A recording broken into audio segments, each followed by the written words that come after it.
Yeah, we are live. So, good morning, good afternoon, good evening to everyone watching now, live or later. It is my pleasure to be joined this afternoon for her, evening for me, by artist and writer Sam Beck. Sam, how are you? Good. Thanks for having me. No, absolute pleasure. So, you're based in Canada, right? Yeah, I'm in East Coast in Toronto. Right. And just banal question: what's the weather like? Because I'm roasting here. Uh, Oh, it's actually really warm here. Where are you located? I am on the east coast of Spain in a small town by the sea, and it's just hot, humid. It's awful. It's probably not as hot as it is there, but you do have the nice ocean near you. We don't have that luxury. Well, yeah. I mean, the water in my shower comes out colder than the water in the sea. That just tells you Wow. what things are like. But anyway, so we're here to talk about you and to talk about your work and so on. So my first question would be: so you no, I'm going to start with my third question then. Do you work full time as a writer slash artist? Have you managed to get to that place where you've managed to make your hobby or your passion your livelihood? Yeah, so I mean, I feel very lucky to say that I have been able to do that. I've been working full time as mostly an illustrator for the past 10 years almost. I started out graduating from university and doing a lot of graphic design for like banks and mobile applications and stuff like that. And at some point, I had enough of the corporate world and decided to just take a chance and do, like freelance illustration for a year. And thankfully, it's worked out since then. Well, congratulations on achieving that and also being that courageous to actually. Did you, when you started freelancing, did you quit the day job or did you, for a period of time, run them in parallel until the illustration took off? That's a good question. So when I quit my day job, I was still doing a bit of like freelance graphic design on the side just to pay bills until I kind of acquired a roster of clients that wanted to work with me for illustration. But yeah, I basically gave myself 1 year to try and do this. And if it didn't work out, I could always find a job again. Oh no, I've only got praise for people that are that brave. I've always needed to work for someone else. I've never felt brave enough to strike out by myself. Not that I could, but I think it takes. I don't know if it's courage, believe in yourself, or just not thinking about it and jumping. What was it like for you? I mean, I think for me, like it was actually a lot of planning. I'm like, I really laid out a time, like 1 year, like I have enough like money saved up to pay my rent and my bills and all of that. And like, if nothing is working out, um, I'll go back to doing it part time, but I'm gonna find a job. So it was very, there was planning to it. It wasn't like a total spur of the moment thing. Right. No. I mean, that's great. Um, like some of the more successful people that I've met on the sort of independent sphere, uh, friends of the channel will know Holly Tinsley. She's an indie author, but she's the woman with the plan. Like she managed to make a living through her writing, but she had a very clearly mapped out, detailed plan how she was Yeah. going to go about it. And people like that, like I said, I find uh, worthy of every praise. So you've already mentioned you went to university. So your background, your training, you got formal training in graphic design or Yeah. illustration. In graphic design, so like advertisements, websites, kind of stuff like that. So some like an art background, but more very much like commercial focused, working with corporations and stuff like that. So I'm assuming that's something you always wanted to do. Then, if you actually went to study that at degree So I level. mean, oh, it's funny. So I really wanted to go. I wanted to go into illustration and study fine arts, but my parents were very much like, please go to go to your university and like in something that you can make money. So I kind of compromised it by going into like a commercial arts like graphic design. That was a compromise. Right. So were you always interested in illustration slash comics as a kid before university? Yeah, so I mean I've been drawing for as long as I could draw. I would say I didn't really get into comics until much later on. Like I read a lot of novels, like watched cartoons and stuff like that, but didn't actually really get into reading comics specifically until I was working in the field, which maybe is a bit weird, but that was just the path that happened. I think when I left my job, I was expecting not to have a career in comics, maybe just have a career doing illustration work. But I kind of fell into comics uh, randomly. Someone approached me to work on a pitch with them for one of my first projects, and it just snowballed from there.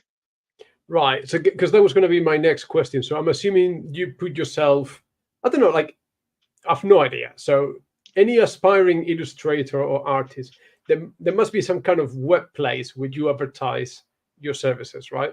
Yeah. I mean, so like I, I think like I grew up. I'm 34 right now, so I grew up on the internet when it was still kind of in the early phases of like a lot of like social media and sharing. So I've always kind of wanted to share my art online. That it's on platforms that people don't use anymore, but kind of migrate around and just throw stuff out there and hope that someone likes it enough to look at it and like maybe contact you about further work.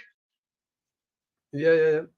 So then someone approached you to draw a comic, and so was that how you fell into it? Basically, someone approached you. Yeah. What was that? So it was a couple based here in Toronto, Mike and Andrea Heron, and they wanted to pitch a comic to a publisher. It was like a fantasy comic as well called Songs for the Dead about a necromancer who has like a heart of gold. She's very happy-go-lucky, but she is a necromancer. She brings, dead people back to life and all of that. Um, so yeah, I worked with them on a pitch, and it was picked up by a publisher called Vault Comics. And then we went on to do 8 issues with them, so quite long. Yeah, it was a really good experience, kind of working in collaboration with a writer, working with a publisher. Kind of as my first experience, I got a lot of knowledge about the industry right off the bat. Yeah. Um, so obviously you're working off a script that they provided you. Um, so I always find that interesting, the relationship between the writer and the artist when it comes to comics. Someone like Alan Moore is notoriously famous for having this super detailed scripts, whereas maybe other writers give the artist a bit more leeway to put their personal touch. So, how do you feel working within the confines of a script provided by someone else? Yeah, it varies a lot. So, like at this point, I've worked with a lot of different types of writers and styles. Like some are just like that. Like I remember working on an anthology that was maybe only 6 pages of artwork, but the script was 15 pages. So the amount of detail in that script was overwhelming. It was a lot. It was very, very detailed. It's not how I prefer to write with, how I prefer to collaborate with an artist. I like having more of a collaborative approach where we can like have a conversation and they kind of trust my knowledge of the medium and the artwork to make decisions, because sometimes you'll be writing something and even when I write, like sometimes I'll write something and when I get to doing the artwork I'm like, this doesn't really work, like it doesn't flow well, it doesn't look good, and I have to go back and change it up. So it's nice when you're working with a writer who understands that and gives you kind of the creative liberty to push back and work with them on something that's going to look good on the page. Right. So that's an interesting point. So let essentially you are work for hire, right? People, not you, but any artist, you're hired Yeah. to draw, right? So say someone gives you, their script and it's a panel by panel, detailed page layouts.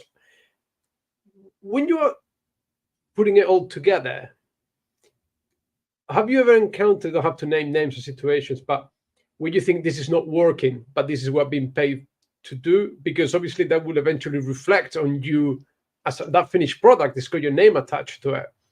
So have you been in that situation where you're thinking, oh, this page or this composition is not really working for me? And how have Oh, you handled that?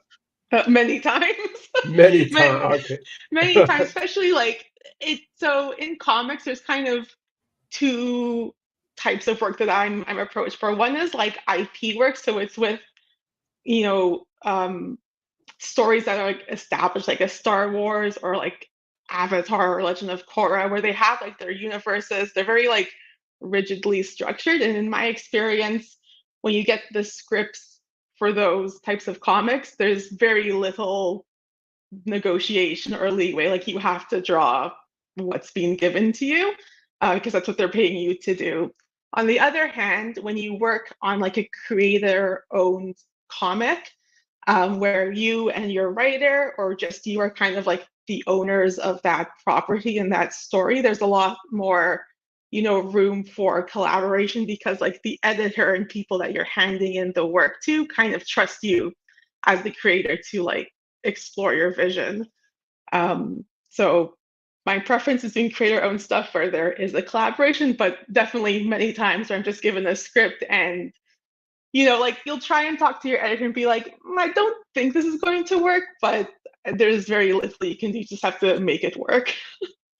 Yeah, I think we were talking a little bit before going live, and there's this artist I'm not going to name, but I met him at a convention and we had a brief chat, and I think maybe for you it's the same. He prefers to work on his, creator own stuff, but that doesn't pay the bills. What pays the bills is Marvel. So whenever he gets, he's drawn some of the big characters for Marvel, everything gets put to the side to do Marvel because that's what pays the bills.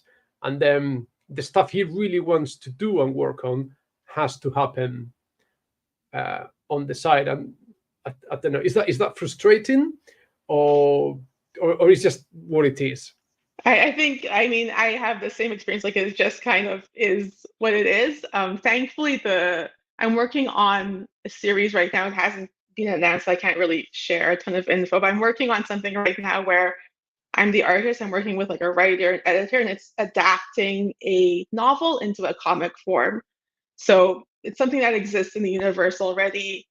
Um, and it's an adaptation. But thankfully, in this situation, the writer has been very collaborative. So as the editor, so there's occasions where even if you're working and getting paid to do an adaptation or like working with Marvel or something, you might just get really lucky and work with a really good collaborator, which is fantastic because it's paying you and you can have a bit of freedom to be creative.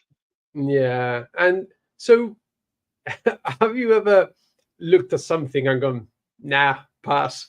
Is that a difficult thing to do, to reject it, potential it, work? it is difficult because comics, I mean, like I feel like you can say about like comics, novels, like it's notoriously hard to find paying work in these creative fields. So, sometimes you want to turn something down and you can't, but there's definitely been, I think, one occasion where I was supposed to be the artist and I had other projects come in, and by the time they were ready to put me on board, I'm like, no, I'm busy. And I was kind of happy I said no because it was a very structured, limiting project. So it was nice to be like, no, thank you to that. Yeah. Okay. No, I get. I don't know. Well, I can sort of empathize in a way. Like I am a teacher, and there are some kids where, like, I'm just wasting my time with them. So, you're not gonna get anything out of certain situations. But anyway, um, so you you fell into comics later. So did it require you to do sort of back reading and understand the medium? Yeah, I mean, so like I I fell into comics like that first gig, like I wasn't really expecting to get it. So it did require like going back and like just, reading stuff and becoming more knowledgeable about comics. I was kind of lucky at the time to be working in a studio here in Toronto with a bunch of other artists who were fine artists, some were comic artists. So it was a really nice environment where I was able to, turn to them in the studio and be like, I don't know what this means. Like, what is this lingo that the writer is using? So it was good to work with people who knew what they were doing, had been in the industry for a few years, and learned from them, while still being a freelancer. Like we weren't working together, but they were working adjacently on similar things. I guess it's pros and cons. Not having a prior knowledge of the medium would perhaps enable you to approach it with fresh ideas, perhaps, but also it may make you make mistakes that you perhaps should avoid. Is that a fair assessment? Yeah, I think so. So my comic series Verse, which is kind of the only comic series I've written and drawn, that was a huge learning experience because I've never written anything before. And it was like maybe my second comics project. So it was a lot of learning on the go. It's a trilogy. So the first book, um, you know, I like it. I still think it's good, but there's a lot of things I would go back and change if I had the opportunity to like completely rewrite it. But on the other hand, it's in the past. Like it's there, it exists as what it is. It's not going to really benefit anyone to dwell on it, but I've learned a lot since then. Yeah, but that's something that I've seen other artists at conventions. Again, so this guy, and someone brought him like one of his early indie comics before he broke into Marvel, for signing, and the guy was looking at it kind of ashamed, and he was flicking through the pages, going, "Oh, this is terrible! I can't believe I did this." And I'm looking at it. Listen, I cannot draw a circle with a compass, right? And I'm looking at it, going, "That's pretty awesome!" Like how could you? He was thrashing his own work, and I was like, I cannot even, do a smiley face. So I think And sometimes you can be too hard on yourself, right? yeah, I mean, I think creatives kind of everyone I've talked to falls into this trap where like you look back on your old stuff, you're like, this is awful. But like if I were to hand it to someone, they'd be like, it's fantastic, it's amazing, I love comics. So you have to kind of just trust that other people enjoy your work still and not to Yeah. be too hard on yourself. So, what artists do you think, or you've been impressed by the artwork or page composition, or what comic artists have you looked at their work and gone, wow, yeah, that's something impressive? I I have my trusty I'm very bad with like names. So whenever I go on podcasts, I have like a list of people that I that are inspirational to me. So some of the first comics I started reading weren't even Western comics. It was a lot of Japanese comics and manga. So one of my favorite series is called Trigun. It's like a sci-fi Western about this man who has created all this havoc in the world, but not because he wanted to. And now people are after him. He's like the most wanted person in the galaxy, but he approaches all of these conflicts by not wanting to engage in violence. Anyway, it's a really fantastic series. Like, I love the art style of it so much. There's also a Western, no, actually, I'm not sure of the background of the person that drew it, but it's a series called Coda by Max Spurrier and Matthias Bergara. And the artwork in that book is amazing. Coda is like a post-apocalyptic fantasy comic. Really like gorgeous artwork. It's very inspirational. Mm. I could keep listing them, but No, no, no. No, that is fair enough. So because sorry, we got a comment here from Matt from Matt's book reviews where he says it's so easy to look back on your previous work, regardless of what it is, and judge it compared to what you're capable of now. But it's so much better to say it as progress and with a sense of pride. That we were talking about being yeah, I agree. talking about being quite self-critical there. So you mentioned a little bit about manga. We're going to sort of take a slight digression here. Why do you think manga is outselling traditional American comics by a factor of multiples? So this is more like I think on the publishing side. So manga is for the most part black and white. It's a lot cheaper to print. And usually when you have like a lot of like the serialized manga series, it's like a team of people working on it, so they can produce stuff at a way faster pace than just a solo artist can produce. But it's in black and white, it's cheap to print, and I think that just makes it much more accessible to a wide range of people. I also think on the other hand, it outsells to like middle grade and young adult readers because the stories have like teens as the focus. They're very genre based. There's a lot of like action and stuff like that. And you just don't see that in Western comics. It's either Cape comics like Marvel and DC, or you have middle grade comics that are skewing very young, like 10-year-old readers. Like there's none of this like middle kind of ground in at least in North American publishing that focuses on teen readers who want to just like read a fun action comic about, I don't know, anything. Yeah.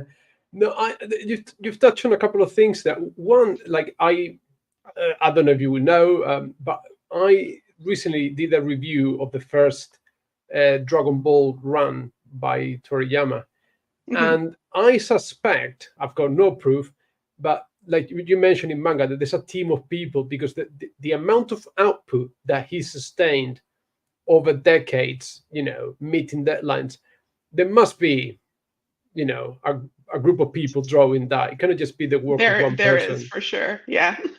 Right. Okay. Fair enough. Yeah, and then I don't know. I think the I've got different perspective, obviously, being in Europe, because the European comics tradition is very different Yeah. from the North American one. America. Yeah. Whereas I think we have there is a segment for all the readers of comics, and I think it's such a shame that we lost the Vertigo label a few years back, because they were putting out some very interesting stuff that was Yeah. not, like you said, for kids or your caped crusaders. Um, but right, let's talk a little bit about your work. So you've mentioned you did Songs for the Dead, right? Yeah. And the 11th Daughter and Verse. So what who do you think these comics would appeal to? So Verse is kind of like my big series. It's going to be 3 books. Verse, like my publisher is like, it's for middle grade readers, which is like the ages of 10 to 15 years old. I think you can skew it older a bit. But versus like a YA fantasy series, the characters are teens themselves. There's a lot of like character growth story arcs. Like, they're discovering who they are, they're learning about themselves. The world is very chaotic. So that's influencing, how they're growing up in it. Um, and then so daughter and 11 daughter and I have some other zines called like Winter Parting. They're very short. They're maybe only 28 pages long. I did them when I wanted to go to conventions and when I was starting to make comics and wanted just to do something short that I could self-publish on my own. I think they're for like older readers probably, but most likely people who really love comics and really like art and collecting kind of these small zines. Hmm. I don't think they have like a broad appeal. They're very short, kind of experimental comics, but they taught me a lot making them. Right. Um, so because in the past I've so are you open for collaborations? Like if I'm gonna pitch to an idea for a comic, would you be open to work on that? Yeah, yeah. maybe And maybe not right now because I'm super busy, but usually I'm pretty open. I like people will cold email me with pitches. right, okay, and don't necessarily need to go into details, but say someone approach you with a bog standard 48, 64 page comic, what would your rates be? Are we talking tens per page, hundreds per page? What's So I mean, like my page rate right now is 250 American dollars. That's my page rate when I go to publishers and stuff. However, like the most recent book that I worked with a writer, it's called Loving Ohio. Like we pitched it to a publisher and we barely got paid basically. Like the kind of amount of pay to do that is not sustainable as a full-time job. I was working on another book. He had like multiple things he was working on. So like when you have stuff like that, it's less about page rate and more about really liking the idea and seeing the potential in it hopefully selling once it's published. Right, right. And so how long does it take you to, like, what's your working day like? How long does it take you to draw a complete page? So it takes me about like 6 hours to draw a page from start to finish, and that's like sketching, inking, coloring. I letter a lot of my own work as well. So it's really like a full day to do one page. Usually I break up my work schedule in a different way where I try and do sketching and inking before the other stuff. So I can kind of do like 2 pages a day where it's just sketching and inking, and then coloring. I'm a bit faster at that. I can do Right. a few more pages a day if I'm only coloring things. And how, so do you work with computers, or is it all still fairly old fashioned pencil and paper? I wish I had the stamina and the skill to do it traditionally, but I work entirely digital. Like it's just so much faster for me. If I was doing things traditionally, I would not be able to keep up with the pace of work that I put out. The first comic you mentioned, the Songs for the Dead, when I originally did the first 4 issues, I traditionally inked the comic. So, like big pieces of paper that I would then scan in. And that was just not sustainable. I very quickly was just moved it all to digital drawings with like a tablet and all that. Right. So does it then make you think back to how people were drawing comics in the 60s, I'm 70s? so impressed. Like I'm impressed by people who do that right now. Like I know a few artists, don't remember her first name, but it's Larson. She did a series called Orcs. And all of her stuff is like hand drawn. I think the only thing that she does is she colors it digitally, but like it's inked and lettered all by hand, like pen and ink and paper. And I'm like blown away because it looks amazing. Like it's so beautiful. I admire anyone that still works traditionally. Yeah. There is I don't, there's a certain style that I don't know if you can replicate with computers. I'm sure you can tell me, but when you do, when you use watercolors for or they do a mixture of watercolors and oil-based paints together, like that can that be recreated digitally? I think now it can be like there's tools like Procreate on the iPad, which is really good at recreating like traditional looking mediums. It's never going to be quite the same, but it gets pretty close now. I would say like maybe 5, 10 years ago, not so much, but I don't know, the tools are improving. I think you can, if you really want it to look like a traditional media, you can make it look very close to it now. Right. Um. s- Okay. I'm going to try to keep my train of thought and come back to this topic, but I just want to, because we're talking about your work.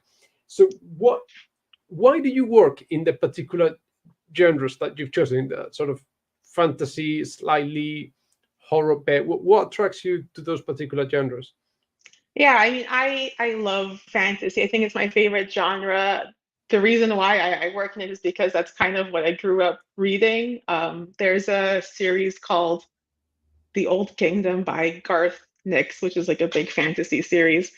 Um, I don't know, I've just always really enjoyed it. I think part of it is the like when you're drawing in a fantasy series, for the most part, you're setting it in maybe something that's a bit more low tech. There's a lot of nature. Um, there's no cars or guns or things that are very technical to draw, which I'm not good at. I'll draw them, but it's not, my forte. I'm not very good at very like technical drawings. So that's why fantasy appeals to me. It's very loose, natural style. I enjoy nature, going out there, hiking. So it kind of all comes together to create a genre that I really enjoy. All right. Yeah, and fair enough. So what would persuade you to? Because like looking at the samples of your work on your website, which you can self-promote at any time. I'll actually, I think I put the address on the description of the chat, but anyway, it all looks fairly colorful. Would what would what would it take for you to move into sort of maybe slightly darker, more sort of gothic horror settings? Would you consider it, or are you happy to stay on your lane? No, I would consider, I would say, you won't think this by looking at the cover, but the book Loving Ohio is actually quite dark. It's a book where we kind of decided to only do it in four colors, so it's very muted. Um, there's a lot of violence and blood in it, which I think it's fun to draw. I don't get to draw it a lot, but it's fun. So like, yeah, like when I was working with the writer on Loving Ohio, it's a story about teenagers. Someone commits suicide. Now there's a big mystery around why that happened. There's cults involved. It's very dark. And then the artwork reflects that. It's super muted. Um, yeah, I think it just depends on the story. I will default to being very colorful and bright, but like I like to push myself and to explore other things. I would love to work on just a black and white comic in the future and really like push myself to do that. Right. So, and then following on a little bit from the theme from before, we're talking about computers and stuff. A few months ago, I had a conversation with a writer, and we were talking about the impact of AI on the creative arts. And I think that AI is here to stay. It's a tidal wave that is coming. And do you think AI has a place in the work that you do as a tool of some sort? So yeah, I mean, I think, and I've talked to my friends and people in the industry about this. Like, I feel like no one is opposed to AI being used as a tool. Like, if it could help me, so when you're doing comics and you have like all the black and white art, you have to flat it before you add all the shading and details to it. If there was like some process that could help me do that particular very like technical meticulous thing a bit faster, like I'm not opposed to it. I think where a lot of people, you know, don't like AI and don't want it to be in their work is when it's taking over the creative component of what art is, because being creative and like having a story to tell, like that's what makes it art. And if you're just replacing that with AI, then like what's the point? I don't think I truly don't think like you're gonna have like AI creating movie scripts and stuff. People are not gonna be interested in it because like when you go to watch a movie, you're like, I want to watch like the new sci-fi movie because Christopher Nolan wrote it, not because a computer wrote it, right? Yeah, so I agree with you, but so part of the so kind of what we agreed was, I think as humans we are always going to value craft, Mhm. right? That's why there's a premium on craft goods, whether it's beer, bracelets, or art, a painting. People are going to value that over a mass-produced whatever it is. Mhm. So I think that's never going to go away. But in some hypothetical future that I don't know how long it's going to be, I can envision, maybe not me, but my children getting home one day, going into whatever Netflix is called at that point, and going, I want to see a movie with Indiana Jones and communists set in, God knows, Australia. And some Right. AI will combine all these things. And you will get to watch or read the comics that you want, and some AI will produce that for you. Now, it won't have any artistic value. It'll be cheap, eh, but I think that's a feasible future. Yeah, this is so funny. So I have this conversation with my husband all the time. He's into technology, he's a software engineer, so we're always back and forth on like AI and like how it's going to affect my career and his career. I think that you're saying maybe that'll happen, and I think for me, kind of my stance on it at the moment is that we've kind of devalued, at least here in North America and Canada, we've devalued art, and how important it is to all facets of life, not just comics and movies, but like, I used to be doing graphic design and commercial arts. Like, that's art also. Art is so kind of integral to like every single thing you're interacting with. And I don't think that we kind of teach our children about this. Like here in Canada, art becomes an elective course in grade 9. So like they just don't have to learn about it anymore. And I think that's kind of doing a huge disservice to how we value things in the creative field, because I think they're so important, but there's no kind of learning or education around it. And I think, you know, that's going to affect how kids interact with stuff in the future. No, for sure, for sure. And like I said, like I can also envision a future where, in some kind of way, Marvel, DC, they just license their characters, and through an AI, you create your own comic. I'm gonna, I don't know, and there may be a competition for the best, you know, a AI created Batman adventure by the general public, because there would be a job which is AI prompter, and the really good AI prompters would be able to get, produce a story or a comic. I don't know. I think there's going to be an in between. But so keeping a bit more realistic, right? Yeah. Let's say you are struggling a little bit for a pace or a panel composition.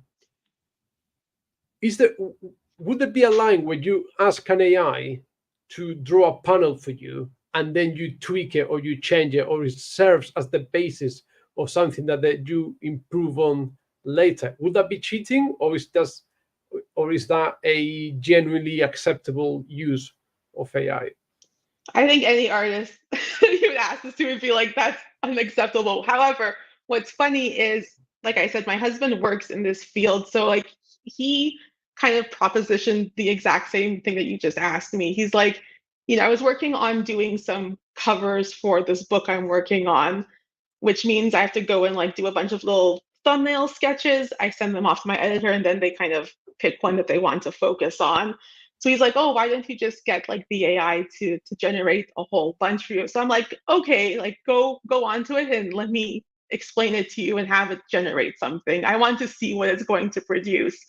And the stuff it kind of spat out was so bad and generic that I'm like, I could have just drawn 5 sketches in the time it took for it to generate this, and they would probably be much better. So at least how it is right now, like I don't see it kind of replacing what I do, because it's just not good enough. Like I can just do that work so much faster because I have this kind of knowledge of the in between steps to get to that final product. And I don't think the AI is capable of doing that yet. Maybe it'll change in the future. Like, I don't Right. know. But no, no, but we know it is going to get better. We Yeah, know, yeah, it's a process that is going to be refined and it's I constantly agree. improving. So, Yeah. like I said, you know, at which point would you draw the line? If you got a page composition or a panel composition or a character design that then you tweak around, would that be I acceptable, I or do think you it's like do you feel forced to say no? I'm forced to say no. I think it's a very appealing thing. I can totally see why someone would like want to play around with it and try it out. It's an appealing concept, having like, you just have like that mental fog one day. You're like, I can't think of a panel for this. So like, let's get this tool to help me.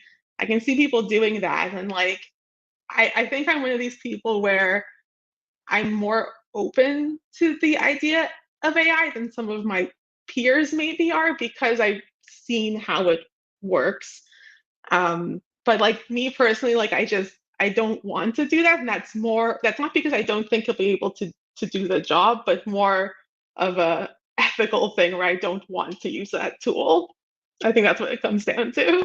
No. I get that, and it's, I think it it, it induces very, it exacerbates people's reactions. There are some people that are so like, no, it's got absolutely Yeah. no place whatsoever. But I think those lines are gonna blur going forward.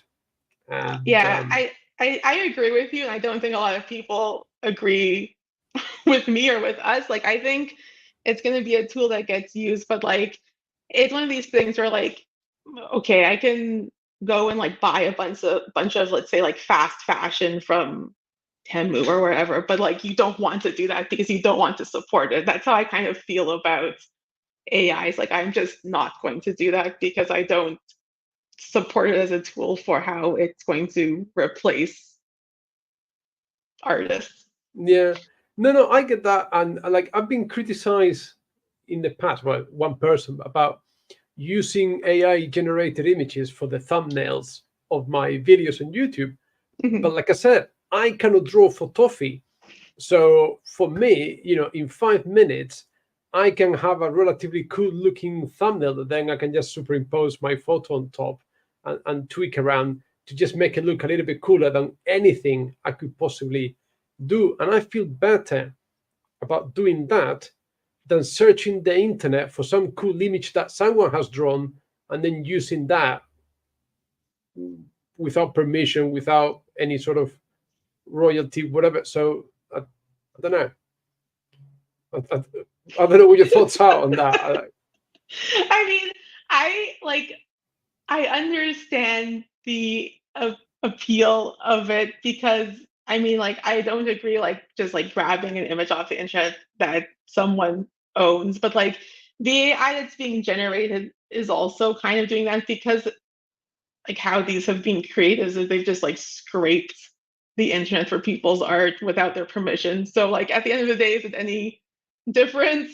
I don't know. Well, no, but I will counter argue. I will counter argue that uh, by stating that there is enough art in the public domain that we don't need, you know, little Johnny's, you know, portfolio in Deviant art to train the AI. There's enough, masterworks in the public domain that we can train an AI without actually, taking any But the intellectual thing is, property from. it has scraped that little guy's portfolio, whether you wanted to or not. Like it's all being just taken I in and ingested at this point. Like there's lots absolutely. of public domain stuff, but like they've just taken it's all being taken in now. So Okay, so then what you're doing is making me feel a little bit better about stealing someone else's images of the internet to use I on would on I the. would honestly say if you go on the internet, you find someone's image that you think is cool,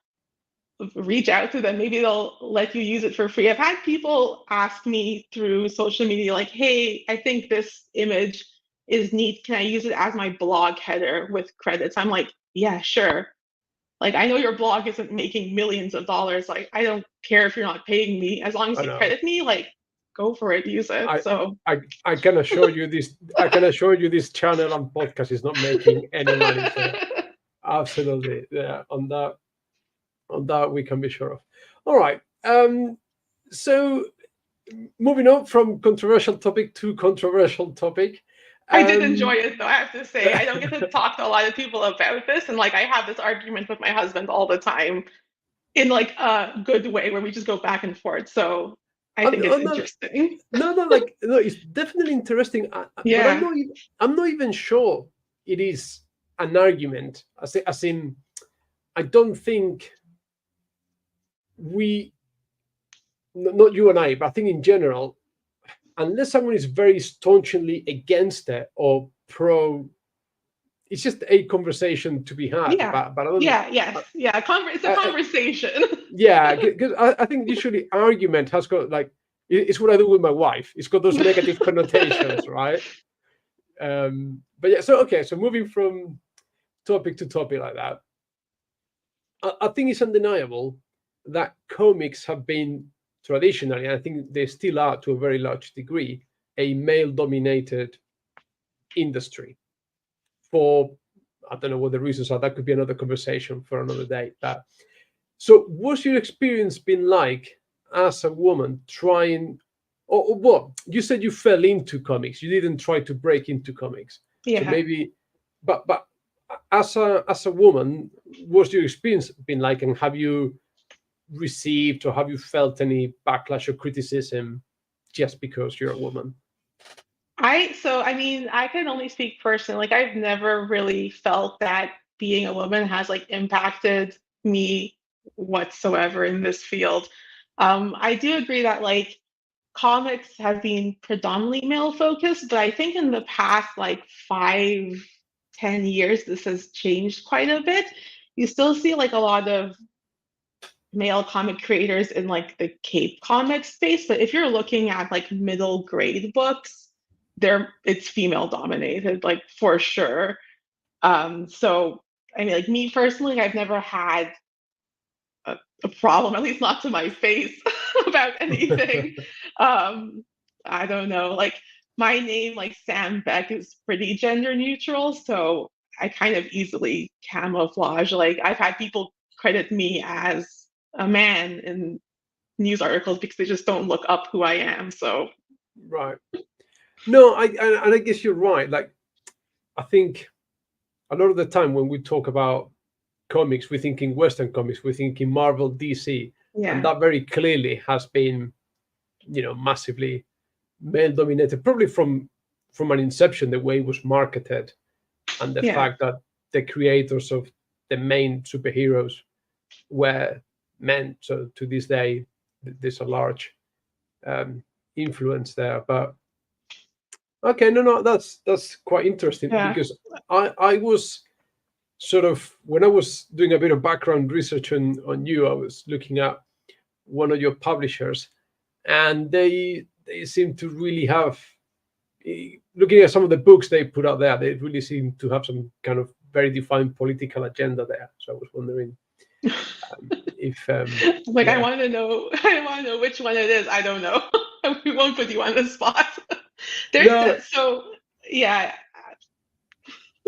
no. It's no, and I'm not. I'm not looking for like controversy or whatever. But when I see a book title, with a baby in the photo in the cover, and it says "bye bye binary," it's like, oh, okay, I can see where we're going with this. Um, but anyway, let's not go there.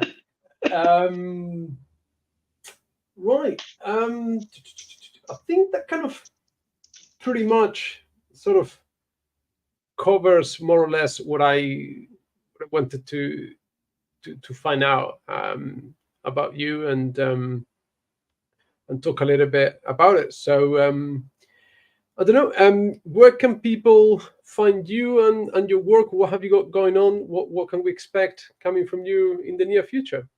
yeah. So like I mentioned, like first is my kind of baby. It's the one I've written and drawn. Book 1 and 2 are out, and book 3 comes out in October. You can actually read book 1 and book 2 online for free if you go to firstcomic.com. You can find more of my work at sambeck.ca. I have a book coming out next week called Loving Ohio that I'm the artist and Matthew Ehrman is the writer for. So lots of stuff coming out. Right, and that can be found Uh, specialized stores, Amazon, everywhere. it can be found on Amazon wherever you buy books, really. That's the luxury of having a publisher. It's just, it's everywhere. Absolutely, absolutely. Okay, all right. Well, once again, thank you ever so much for being here tonight slash afternoon. And I've really enjoyed the conversation. And to anyone that was watching now or later, thank you very much for popping in. Take care, and we'll see you soon. Bye. Yeah, thanks. Bye.